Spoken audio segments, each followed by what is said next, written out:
President Trump in New Hampshire overnight telling a packed rally, "You have no choice but to vote for me." This, of course, after that unprecedented move, the president pressuring Israel not to allow two Democratic rivals into that country. ABC's Terry Moran is in Manchester with the very latest on this. And Terry, just this morning, news that Israel might be reversing course. Give us a reality check here.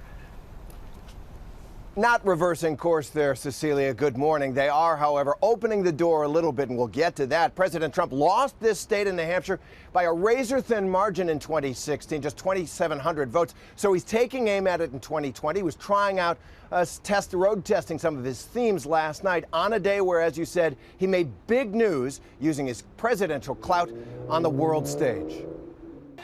Overnight, President Trump taking the stage in Manchester for a raucous stump speech, at one point hurling insults at a protester. That guy's got a serious weight problem. Go home, start exercising. He also tried out a message of positivity. Our movement is built on love. The president talking gun rights. We will always uphold the Second Amendment. But he also seemed open to the possibility of background checks for some gun purchasers. It's not the gun that pulls the trigger. It's the person holding the gun. But the president did not directly address how he used his presidential powers to pressure Israel into barring two of his political enemies from entering the country.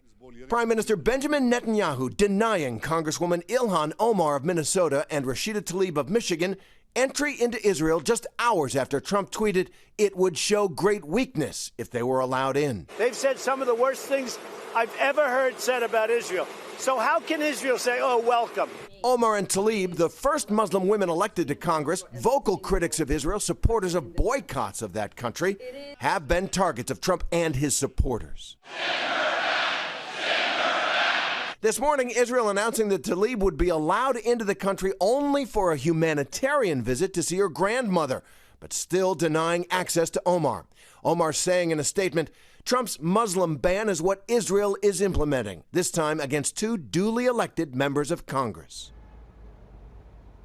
So as for Congresswoman Tlaib, Israel now says she can enter Israel only on humanitarian grounds. She's a Palestinian American. She can visit her grandmother, but Israel says she has to keep her mouth shut. She can't speak her mind on Israel or the Palestinian territories. Cecilia? Yeah, a lot of restrictions on that one still, Terry. Okay, so there's another big headline this morning that seems to have a lot of people scratching their heads. The president might be interested in buying Greenland. Tell us more.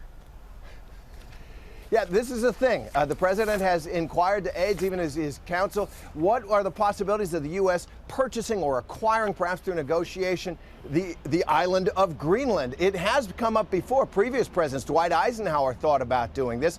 Right now, Denmark, which governs the foreign policy of Greenland, says no go. One of the spokespersons saying, I hope it's a joke. Cecilia? We will see what happens. Terry Moran, thank you very much.